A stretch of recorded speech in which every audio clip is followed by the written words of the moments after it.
రేవంత్ రెడ్డి గారు రాహుల్ గాంధీ జన్మదినం రోజు ఆ రైతు డిక్లరేషన్ను బొందబెట్టిండు. ఎందుకు ఈ మాట అంటున్నా అంటే, వరంగల్లో రాహుల్ గాంధీ గారు డిక్లేర్ చేసిన రైతు డిక్లరేషన్లో అన్ని పంటలకు ఎంఎస్పీతో పాటు ఎంఎస్పీకి అదనంగా 500 రూపాయలు ఇస్తామని చెప్పి ఆనాడు రాహుల్ గాంధీ గారు రైతు డిక్లరేషన్లో ప్రకటించారు. కానీ నేడు రేవంత్ రెడ్డి గారు ఏమంటున్నారు, బోనస్ లేదు, ఆ కొనడం కూడా అన్ని పంటలను మద్దతు ధర కొనేది కూడా రాష్ట్ర ప్రభుత్వం కొనదు, కేంద్రం ఏ పంట కొనమంటే గదే కొంటాం, ఎంత కొనమంటే గంతే కొంటాం అంటే రైతు డిక్లరేషన్ను రాహుల్ గాంధీ జన్మదిన సాక్షిగా రేవంత్ రెడ్డి గారు బొందపెట్టారు. ఇదే రేవంత్ రెడ్డి గారు కూడా కొన్ని సందర్భాల్లో మాట్లాడుతూ ఏమన్నారంటే,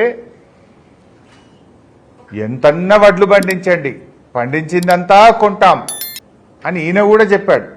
రాహుల్ గాంధీ చెప్పిండు, రేవంత్ రెడ్డి గారు చెప్పిండ్రు.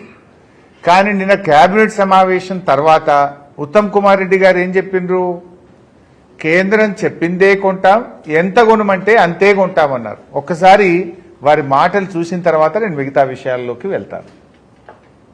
ఈనాడు ఇందిరమ్మ పాలనలో మీరు వరి పండించండి, మీరు పండించిన చివరి గింజ వరకు ఈ ప్రభుత్వం కొనుగోలు చేస్తుంది, మీరు సన్న వడ్లు పండించండి, 500 రూపాయల బోనస్ ఇచ్చి మిమ్మల్ని ఆదుకుంటా, మీకు గిట్టుబాటు ధరనే కాదు వ్యవసాయాన్ని లాభసాటిగా చేస్తామని చెప్పి ఈనాడు మన ప్రభుత్వం నిర్ణయం తీసుకున్నది.